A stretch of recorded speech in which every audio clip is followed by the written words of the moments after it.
燃えてるぞ。煙や。燃えてるぞ。煙。火事や火事。火事じゃないよ。あ、お水や。めっちゃ綺麗ね。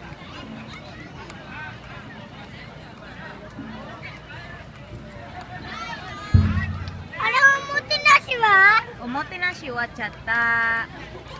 見せて見せて。マミの狙いはこれだから。見せて。去年より綺麗かもね。早く。来たぞ、来たよ。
楽しかった。練習は不問題でございました。ありがとうございました。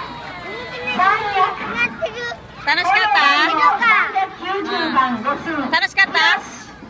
応用番号390番ご数。正信。イエーイ。応用番号